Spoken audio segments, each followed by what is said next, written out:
Hello and welcome back to Dream Girl. If you're new here, I'm Sheen, your host, and today we're joined by the incredible Simon Alexander Ong. Simon is an award-winning life coach, but he's also the author of the best-selling book Energize, and he's very well known for helping people unlock their potential and energize their lives, and he's a dear friend of mine. So please join me in welcoming Simon back to Dubai and for the first time on the show. Hi, Simon. Sheen, thank you so much for having me. Thank you for being here. I'm really glad we got to do this time round. How are you finding Dubai? I love it. I'm finding myself here a lot more, actually. In the past year alone, I've been here probably four times. Wow. I just find myself coming back again and again. Well, we can't wait to see you move here. But, today what I really want to talk to you about is mostly 2025 is starting and we want people to put their best foot forward. And I think that's where you shine anyway. But before we deep dive into the juice, I would love to let you introduce yourself a little bit to the audience. Sure. So I was born in the UK to two Malaysian Chinese parents. And for most of my life, I grew up with this mistaken belief that success was defined by a job title. I remember when I was a teenager and I came back home from speaking to the careers advisor.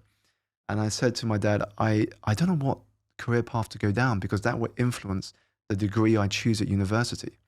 And my dad said to me, well, don't think too far ahead. If you focus on what would help you become a banker, a lawyer, a doctor, or an accountant, you'll be successful. So my definition of success was limited to these job titles. And it was understandable because we didn't have social media at the time. The internet wasn't born yet. And so you were influenced heavily by your community and your family, by the jobs they did and what they saw to be successful. So I went to university. That was an experience in itself because I failed my second year. Imagine telling that to a Chinese father that you had failed your second year, let alone any parent. So that became a 4-year degree. I finished that, went to the world of finance. I got seduced by films such as Wall Street and Boiler Room. And so I thought that was the path to making money and experiencing happiness. So I started in finance in the worst possible time. It was the middle of 2007. And I said, I'm going to work myself up the career ladder. And maybe in a few years' time, I'll reflect on what I want to do. Maybe I'll change company. Maybe I'll pivot my career. But a year later, the financial crisis swept across the planet. And the company I was a graduate with was Lehman Brothers. So as you can imagine, it was very surreal in September 2008, where your company was all over the news about whether it would survive, would the government bail them out, but it collapsed. And I was in the position where I had to look for another job far earlier than I ever imagined. And while I still spent nearly 10 years in the financial services industry, the experience kickstarted what I feel is the longest journey we make, which are the inches from our heads to our hearts. Never an easy journey, but the most important and fulfilling that we will ever embark on. So I started reflecting on whether this was what I wanted to do long term, and I quickly realized it wasn't. And so even though I was in this sector for the next 10 years, I would spend my time outside of work and on weekends exploring things that I wanted to do. And that is where I landed in the world of coaching. And so I slowly worked myself out of the corporate industry and into the path of working for myself. And that was the end of 2016, beginning of 2017. And since then, it has been an absolute roller coaster. I started coaching people one-on-one. That evolved into speaking on stages at companies and conferences, to being interviewed on the likes of BBC and Sky News, to getting a book deal with Penguin, just as the world was entering the COVID pandemic years. And now having the opportunity to spread my message in cities across the world. Wow. So you see, Simon, yesterday when I was trying to prepare for this conversation, I was like, I'm making my life harder because I know that when I speak to you, other things are going to come up. And I was absolutely right. There was no need to prepare because right now you've given me like 1,000 questions to ask. I'm going to start from the beginning of your story. So I love what you said that, there's that famous saying, I can't remember now who said it, but if you know when you're young that you want to become a doctor, a teacher, or a lawyer, that's exactly your punishment is that you will exactly become that. But if you don't know what you want to become, then the world is your oyster, right? Yeah. So then you never know. Just like us, neither of us thought that this would be what we would be doing. Absolutely. I would never imagine I would be sitting here doing interviews Right. and, recording and pushing out content about what could help people and bring value to their lives. Right. And as you said, the internet itself did not even exist at the time. So life is changing and moving really quickly. And my main question I wanted to ask you, you've already answered, which is, based on your years of experience and every people you've worked with, what was a pivotal moment for you that changed your definition of success? But you've already answered that question for me. And I think if we were to deep dive a little bit into that, because this is something that a lot of my audience and a lot of people I know personally struggle with, because there is that perception of there is a sunk cost, right? We've put in so much time in getting that specific degree, that specific job. You've worked so many years in there already. You're grinding, but this is not something that you feel fulfilled doing. Now they feel stuck in this. And I think we are lucky that we managed to change that mindset of if this doesn't serve us. And as you said, and beautifully said, that, the journey from your mind to your heart is the biggest journey that you'll take in life and the most rewarding one. But how do you advise people to kind of get themselves out of these golden shackles? Sure. So I think just hearing what you are, Sheen, there's two parts to this. There's the sunk cost, and then there is this feeling of being lost. Yes. So the sunk cost is an experience that puts off a lot of people. If I start this, what if this doesn't work out? I could put 5 years of my life into this, but what if I'm nowhere further than where I am right now? And the issue here is that you're working from your past self. So what's happening is you look at your past, how you were brought up, what your beliefs are, what your thoughts are, and you say to yourself, I'm not that sort of person. I don't have the resources. I don't have the access that all these other people do. I can't get there. I'm going to put a lot of time in it. I'm not sure if I'm going to get anywhere. You're working from your past, and that can hold you back. The way you want to do it is to work from your future. And it's a very different mechanic here, because when you work from your past, you have to push yourself forward. This is what we call motivation. And motivation doesn't last long. We are beginning a new year, and a lot of people will be making resolutions. But the fact is, the people that are making resolutions, chances are they're making the same resolution they made last year, maybe even the year before, and the year before, and the year before. And that's because they're relying on motivation and willpower, which doesn't last. It might get you through the first month or two, but after that, most of us stop, or we end up going against the resolution we set. However, when you work from your future, you create an energetic pull, very different force. And a pull is like a magnet. You find yourself waking up in the morning and you have all of this energy, but you don't know why, because you're being pulled towards a vision. The best way to explain this is if you just booked a 2-week exotic holiday to somewhere warm and sunny, somewhere you've never been before, you've got a 5-star resort all lined up. Even if you have to wake up at 4 a.m. to make the flight, guess what? You don't need to motivate yourself. You don't need to find willpower. You just get up. You don't even need an alarm at this point. Exactly, because the vision is pulling you forward. Yeah. So this is what I mean by working from your future, not your past. So when you work from your future, you have a vision of your ideal life. What does that look like? What does that feel like? Who are you? Who are you spending time with? Where are you living? Because when you have clarity of that vision, it then creates a magnetic pull forwards to make that a reality. This is why I often talk about energy, because when there's an energy that pulls you forward, distractions, challenges, and obstacles will seem tiny in comparison to that vision. So I think when people talk about sunk costs, it's because they're working from their past selves.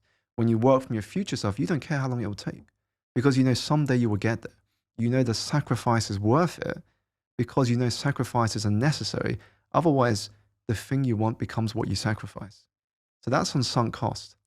On feeling lost, what I've personally experienced is that when you are feeling lost, it means it's your body telling you you're not where you want to be. Right now, where you are is not where you want to be anymore. Maybe it was at some point in the past, but right now, what you're absorbing in terms of your learning and your inspiration, that's making you feel lost because you're beginning to question your current reality. Is there more? Is there something that I'm meant to do that I'm not doing right now? And this is where in the book I talk about high and low levels of spiritual energy. When you are high on spiritual energy, you're in flow. You're kind of doing your thing. The job you're doing allows you to bring your best self to work. But when you're low on spiritual energy, it manifests itself with physical tension. So when you get to the Sunday night or the Monday morning, there's this heavy feeling inside of you. You're not looking forward to the day ahead or the week ahead because you know that's not what you want to do for the rest of your life. And that's where feeling lost arises. But isn't this crazy that so many people feel this? You know, they call it the Sunday scaries, right? When you think, oh no, tomorrow is Monday. Now the whole hell starts again. And a lot of people use their weekends to escape their life because the weekdays are so heavy. But how are we wired in such a way that majority of people are still stuck in this, even if they don't feel like, you know, this is fulfilling them? And I know there's a lot of shackles that we put on ourselves. You know, maybe the money is good, or maybe, you know, you have responsibilities and all of these, like, you know, of course, not everyone comes from the same levels of privileges. But then what is the first step you think someone should take if they are feeling like their current situation does not fulfill their passion? The very first step, I think, is awareness of that. A lot of people give themselves excuses. I'm doing this for the money. I've got obligations. I've got a mortgage. I've got children. I've got all of these things that are stopping me from taking action. Now, I remember one person said to me, Simon, I love what you're doing, but I think it's too late for me. I've got 3 children. I've got a family to look after. I've just got to stick to a steady job and pay the mortgage. Otherwise, I can't support my family. Now, what I said to them, number one, I think you're in a much more privileged position than most people who would use that excuse, because I know this person quite well. And second, I said to them, what do you think your actions are telling your children? Because children don't listen to what we tell them to do. They follow our actions. So what they're seeing is a parent that says, I should sacrifice my dream in order to pay the mortgage. And is that what you're then going to tell your children to do when they grow up? Find a steady job that pays your mortgage and just live in safety. What you want to show your children is that they should be inspired by something. They should feel that anything is possible. And if you can model that, of course, there'll be different constraints because you have obligations, but don't be seduced by speed. A lot of reasons people say, it's too late for me, I can't do that, is because we look at others, we compare ourselves, and we think we're not moving at the same speed, and we never will be. But speed is never the issue.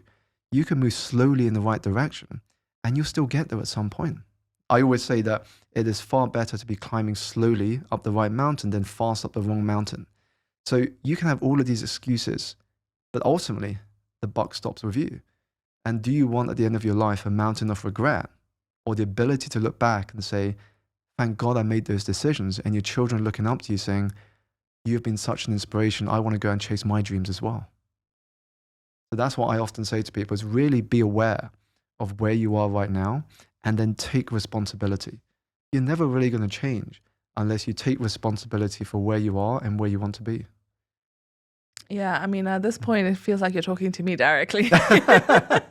Because, you know, I think we have this in common where you also quit, you know, the corporate world and then went into being self-employed and doing your own things and paving a way that doesn't really exist, right? And it's so scary because there's no stability, there's no set path that you can follow. You kind of need to figure it out as you go. And for me, it's been a full year now of me doing this. And, you know, it's up and down, right? It's such a roller coaster that you have really high highs and you have very low lows. And I was thinking, even on the way here, I forgot my AirPods. And I was like, oh, no, I can't listen to music. Now I have to think. And I was thinking, okay, how has the year been? So I was reflecting on how the year went. And I think it's so easy to really downplay the good things and really focus on the negatives of the things that don't work. And then you think, oh my God, am I even making it? Is this the decision I was meant to take? Is this the right thing? Shall I just go back to stability and a job? But what made it, you know, when did it click for you that this was the right decision? We have our first PEN event of 2025 called Empower and Excel. It will be a mini summit. We have an incredible lineup of speakers. We're super excited, and we have our early bird tickets going on sale right now. And it comes with our pen notebook. So no need to wait. Get it. And we're super excited to welcome you for another incredible year. It took a while, and I resonate a lot with what you shared there, because I quit the corporate world. It wasn't as easy as it looks on the outside. You know, it took me probably around 4 to 5 months in my head going back and forth. Do I quit? Do I not quit? Do I quit? Do I not quit? I was weighing up the pros and cons. Eventually, I settled on quitting towards the end of 2016 because I worked for my future self. I said from the future version of me, would I regret not taking this leap? And the answer was always, yes, I would regret it. And that's what eventually gave me the nudge to take that jump. But it is not easy because you're going from an employee mindset to an entrepreneur mindset. And they're very different because when you work in a company alongside with lots of your colleagues and peers, you've got a very focused skill set. You're told to do one job and other people do other jobs. But when you become an entrepreneur, you then take on all of the jobs and the responsibility stops with you because if something doesn't work, your business isn't going to grow. When you are an employee, you can kind of switch off. At the end of each day and the weekend, you can switch off on holidays, you can actually relax. But when you become an entrepreneur, even if you do relax, you're still thinking about your business. You're still thinking about the next opportunity. It becomes part of your life. And so I always say to people, entrepreneurship is not a job title. Entrepreneurship is a lifestyle because every single day you are going to be challenged to stretch yourself and you're going to be thrown curveballs every day. There are going to be unexpected curveballs. And this is why, like, when we talk about business plans, I like to call it business preparation, not business plans.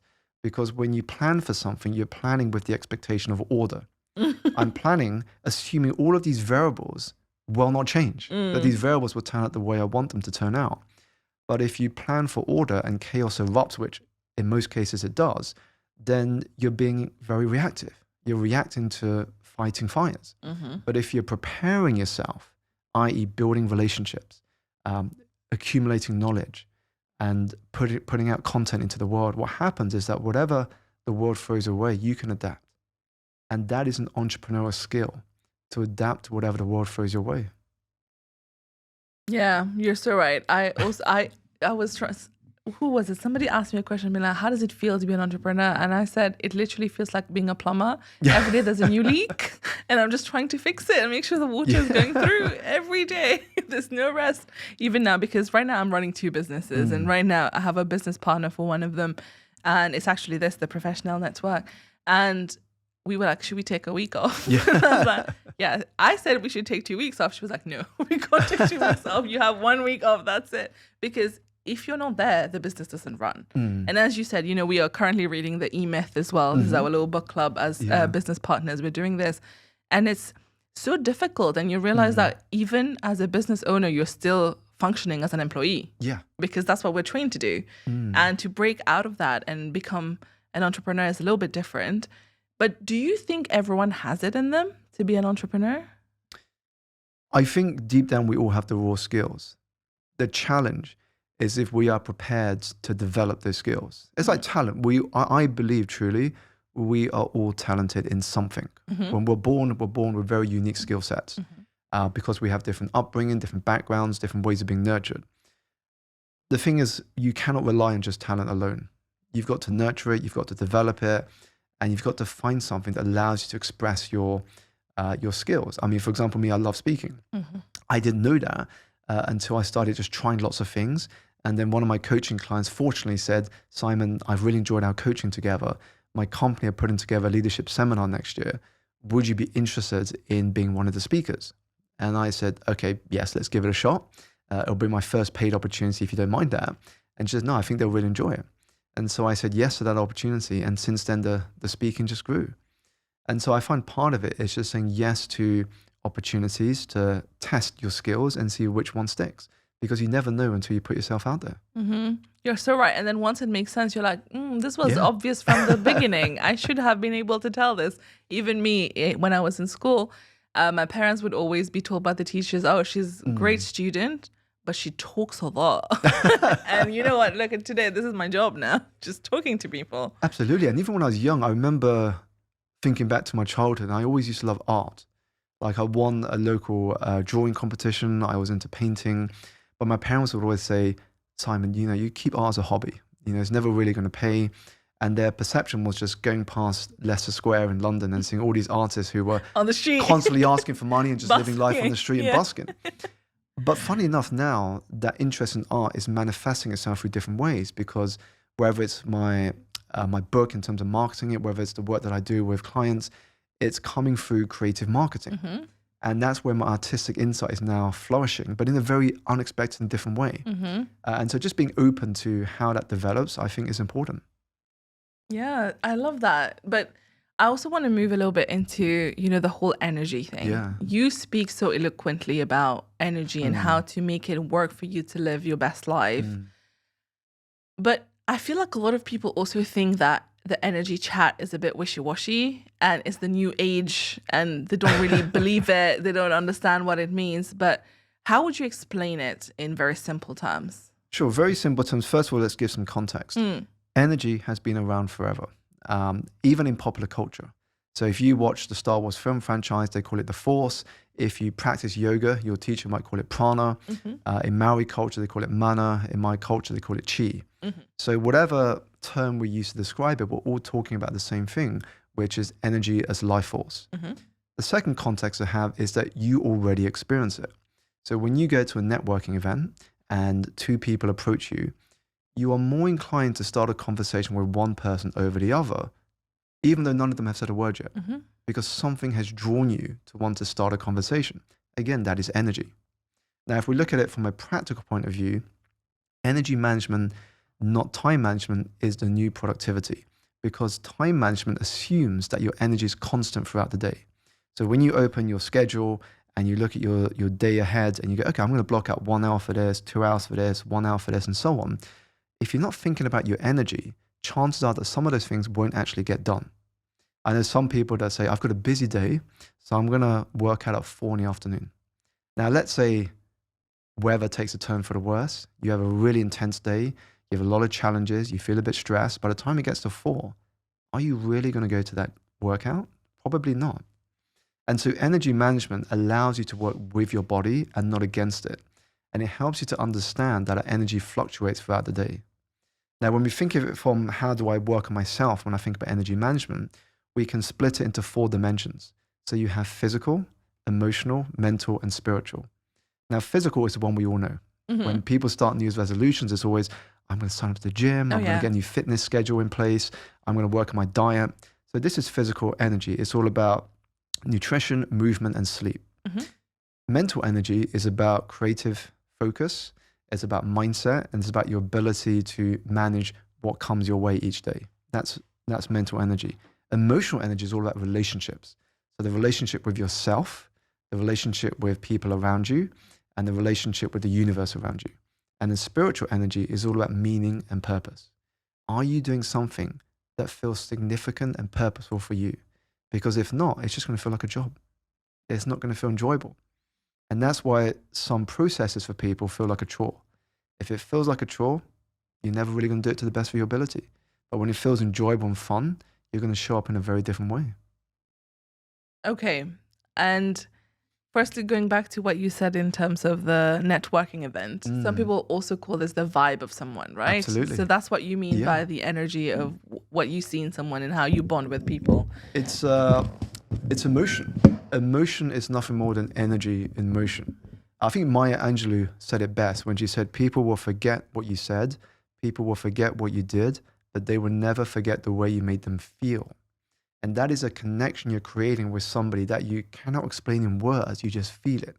It's the same way when you hear couples go, we knew it was the right time to get married. Now, they can't articulate that in some sort of practical way and say, hey, we sat down with a checklist and we ticked all the items and now we said, it's the next step to get married. They just said, we knew it was the right time. We just felt it was the next part of our journey. This is what we call energy. This is what we call vibe. It's a feeling that we all understand, yet it has no words. Okay. And now, I mean, I feel like the physical energy is the one that everybody knows how to take care of, right? You know what the action plan is there if you want to improve that one. But which one do you think people struggle with the most of the others? I would say the one that we struggle the most with is emotional energy. I thought so. Emotional energy is the toughest because it requires us to do some deep excavation work to really understand who we are. We all want to be wiser and we all want to seek wisdom. But what we easily forget is that wisdom begins with you. You knowing who you are, your strengths, your weaknesses, your dark and light sides, your vision, what's required to get there. That is all to do with awareness. And you have to understand who you are as a human, as a person, before you know what's important to focus on. This is why awareness is key. You can't have self-development without self-awareness. And once you do that, it's not easy. And this is why a lot of people cannot spend time alone. They find something to numb that pain of being alone, whether it's jumping onto social media feeds, watching something, listening to something just not to be alone. But when you spend time alone, you're able to go inside a lot more, do that work on knowing who you are, and that actually moves you away from ego into humility. A lot of people operate from ego, and ego, when something doesn't go your way, will often respond with, why not me? Why didn't I get that? Why can't I have that? Why is this person always achieving what I want? That's coming from a place of ego. Whereas humility is saying, what can I learn from this person? What is this situation telling me? How can I come back stronger? It's far more productive coming from a place of humility than it is from ego. But that journey is an internal one. And then it's your relationships with other people, relationships with your partner, your colleagues, your parents. All of these are the relationships you're going to be having a lot day to day. How do you manage those? Because if you don't manage them well, then guess what? They will influence your own personal energy. Mm-hmm. And isn't there that Harvard study, which is the longest one ever, that said the biggest indicator for happiness is the quality of your relationships? Absolutely, because your community has a far bigger influence on your mindset and what you see for yourself in the future than you realize. You know, I got asked once when I was talking about my book, Simon, what is the favorite chapter you spent writing in the writing process? And I said, interestingly, it is not a chapter, it is the acknowledgement section. I really enjoyed writing that because it reminded me that there is no such thing as a self-made person. We are the product of the people that are around us and their influence on what we do and what we end up achieving. So writing that acknowledgement section, it was appreciating my family, my loved ones, the coaches I've had, the mentors I've had, the inspirations I've had, the groups and communities I've been a part of. Every single one of these pieces have made me who I am today. Yeah, I cannot disagree with that at all. Even I was telling you the other day, I got an award and I was not expecting. I had to say thank you, and I was like, but there's a long list of people here to say thank you because this is really not just me. There's so many people behind this whole podcast for it to happen, and not just in terms of people who work on it, but even the people who are supporting me, who've brought me here. And I was like, this, and even little things, you know, like someone who introduced me to someone else. It's just. It's a whole community here. And I think people really underestimate that. Yeah. And also, I liked what you talk about because this is something, again, that keeps coming up. You know, today we're more connected than ever with social media and the internet. But loneliness is at its peak as well. Mental health problems are everywhere. People are really struggling. And I feel like we've really lost the art of connecting with each other and sitting down and talking, because even the other day, I was at a restaurant and I looked around and every table, everyone is on their phone. People are not talking. People are on a date and on their phone, taking pictures and posting. Families are their kids on their iPads, parents on their phone. And I don't know where we go from here. You know, what do you think? Like, how do we encourage, especially you're a father, how do you encourage in your children how to, you know, break out of this? I'm at a fortunate point at the moment in the sense that my daughter's still young. So she's not got access to a phone or social media yet. We still allow her to watch some television, but it's controlled in terms of an hour or two a day. But I'm also worried at the same time when she does grow up and she enters those teenage years, how exposure to social media and phones will influence her behavior, her environment in terms of the friends she hangs out with and the dynamics of that. One that I've heard, for example, from other parents was that when they grew up, if you were bullied at school, you knew that when you came home after school on the weekends or when you're on holiday, there was no bullying. You're free, yeah. You're free. And then, of course, you learn how to respond to it when you go back to school. But nowadays, there's no break from that because that can continue in the online world, cyberbullying and everything else that comes with that. And so it's a very challenging world now for the current generation to manage. And I think it's tough. It's not easy because the first thing we all do when we wake up in the morning in most cases is we jump on our phones. We check our updates, we look at our notifications, we see what's going on in the world. And that isn't healthy. I mean, once in a while is fine, as with any habit. But if it's a bad habit, too much of it is going to be detrimental to our mental health. And what I've noticed, in the same way you've just shared in the question, Sheen, is that a lot of us have lost the art of communication, conversation, and connection. And that, ironically, is the greatest gift that we can give anyone, is the ability to be present and with them, to have a conversation, to understand one another. I remember asking my daughter recently, what would you hope for in 2025? Because we're reflecting on 24, and then we've been looking forward to the new year. And she said, I just want more time with mommy and daddy. That was all she wants. And I think as parents, as a population in general, we tend to buy stuff thinking that that is going to make people happy. Yes, it will give you a short injection of happiness in the short term, but longer term, what we all crave is connection, community, and the ability just to share our ups and downs in our life with somebody else. But a lot of us have forgotten how to do that. Yeah, and that's exactly true. And you're right. Like, I feel like children are, as you said earlier as well, they watch what you do. Yeah. So if they see you on your phones all the time, then that's the normal for them. And we can just teach them by also showing them what is the right way. And I feel like us as adults, especially people in our age, right? I mean, also, first of all, caveat, congratulations on the YouTube success. Thank you on so the much. 100K. How does it feel? It feels good. I mean, it's a nice milestone to hit. And I think it just inspires me to keep going and that the message resonates. I got to be honest, I didn't imagine in 10 months it would hit that milestone. Less than a year. Less That's than a year. crazy. Less than a year. And I'm excited for where the coming year will take it. And the reason I bring this up is because you have that wonderful video that blew up, right? Which is, you said you're turning 40, and this is the 40 lessons that you want to pass on to people who are younger. And a lot of it, I watched it, and a lot of it does seem to resonate to the whole thing of like being more present, being grounded, and not overthinking or over planning the future. So one thing I want to ask here is, how do you balance between overthinking about the future and trying to future-proof yourself and what you talked about earlier in terms of like building your future self that will then pull you into the future? How do you create that balance? So it's tough because the first step is to have an idea what that future self is. For a lot of us, we haven't spent time to explore that. And so that's why we don't know what we want. And we are directionless, and we're just given to every distraction because there's no clarity as to what actually it is we want in the long term.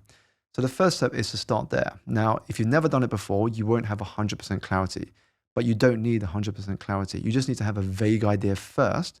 And I'm sure each of us will have an idea of what we want ultimately from life. And as you take more steps forward, that becomes clearer and clearer. So the first thing is have an idea, what does that future vision look like and feel like? And then you can start filling the gaps as you go along. However, the second part, and I think this is the tricky part, and this is where emotions can come in here, is that you have to be aware and be very careful not to attach your emotional well-being to whether it happens or not. Because what happens is we attach our emotional well-being to a milestone in the future. So it could be 100K YouTube subscribers. It could be $1 million in your bank account, whatever it is. We all have certain goals and milestones that would, for us, be a measure of success. The issue is if you attach your emotional well-being to that point in the future, what does that mean you are in the present? In most cases, you are anxious, you're frustrated, you're living for tomorrow, but never today. And so you end up falling into this vicious experience of living as if you are never going to die and then dying having never really lived. And so the way to break that is to, yes, have a clear vision of the future, you work towards it, that will get clearer, more sharper. But in the meantime, discard it and focus on the present.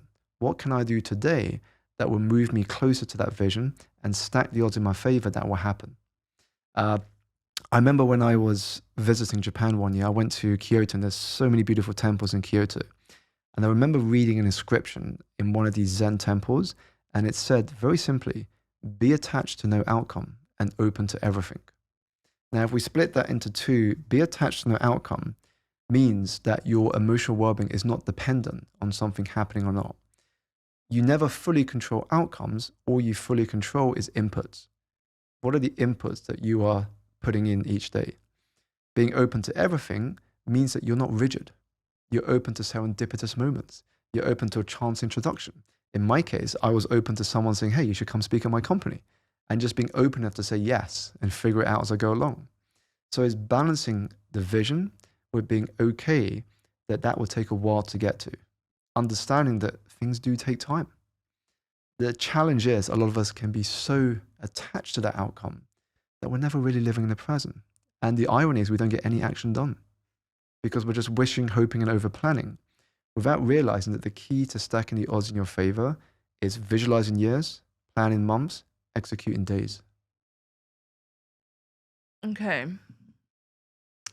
Trying to think, how would I do that? Okay.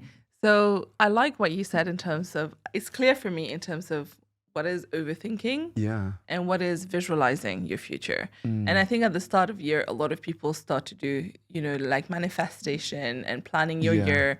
What do we want to achieve this year?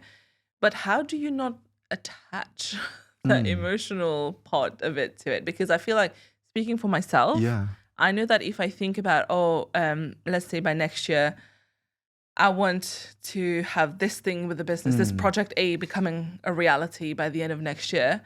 I know that if I start to sense that it's not happening, I will be upset about it. Or I will start, but this is also what drives my actions. So this is what will push me to start manically trying to get things done. So would you say this is a bad approach? I would say what you want to be doing is, yes, what would success look like for your business? So you have this idea.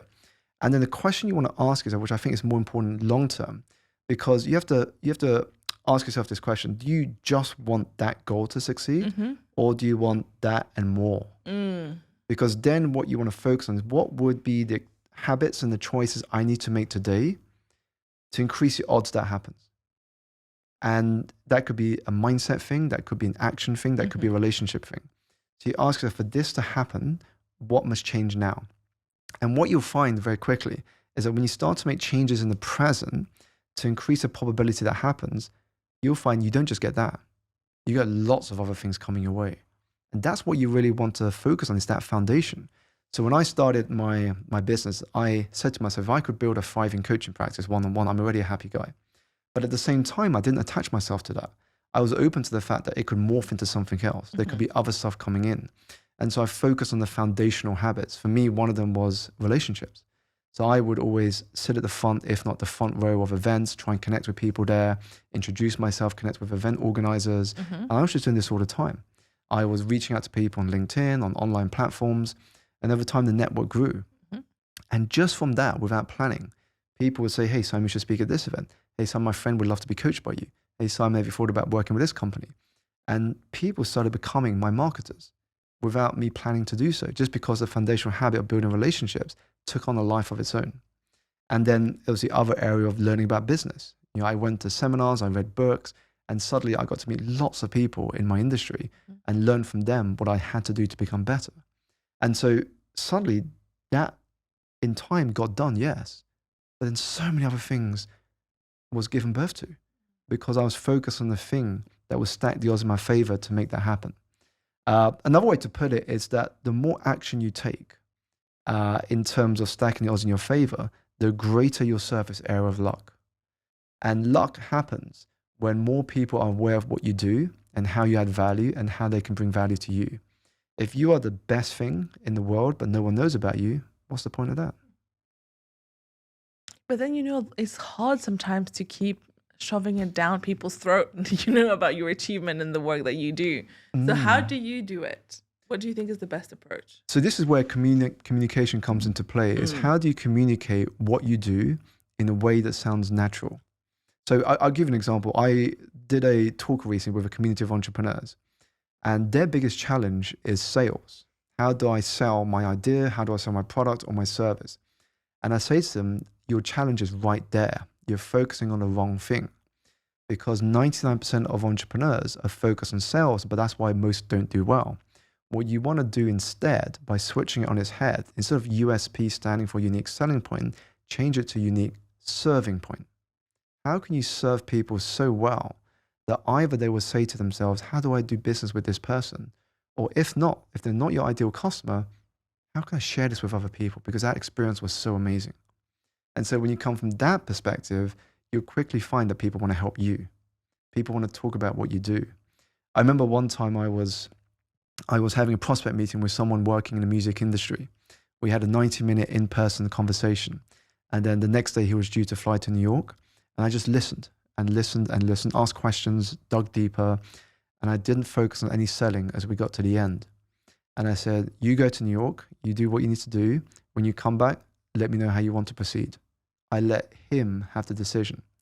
But when he went to New York, I sent him a WhatsApp. And I said in this WhatsApp, here's a playlist I just created on Spotify for you. When you have a chance after you checked in and settled into the hotel, give it a listen and just let me know how you find it. And I knew this would work for him because he was in the music industry, so he would appreciate the music playlist. He listened to it, and a few hours later, he sent me a WhatsApp back. And he said, Simon, I just checked in. I'm looking at the clouds in Central Park from up above. I put your playlist on, and it's really got me reflecting. When do we start working together? And that was him making that decision. So the issue we have is that we need to come from a place of serving, because they're going to be thinking, wow, if this is what I'm getting now, what is it going to be like when we work together? What is that going to feel like? Imagine what I could achieve when we actually formalize our relationship. Wow. Okay. Well, Simon, this whole time I've been asking you questions because I didn't want to start with the question I'm going to ask you that now, which is, what is life coaching? And I was just asking you the questions to just show to everyone else how amazing you are at this. And I know what life coaching is. I know how beautiful you are at helping and guiding people and unlocking their potential. But I feel like people don't really understand what a life coach is. And I think we've all had a beautiful experience right now of what life coaching is. I feel coached. and I feel like it is so important. Some people need it more than others, but I feel like everybody needs one at some point in their life. And even for me, it's been pivotal when I had mentors and life coaches that helped me.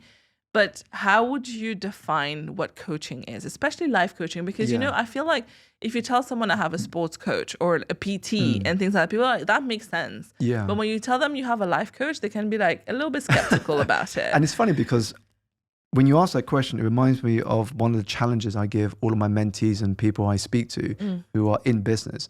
I always say to them, you will get asked, I guarantee you, when you go to a networking event and nobody knows who you are, one of the first questions they will ask you is, what do you do? And we tend to default to using a title.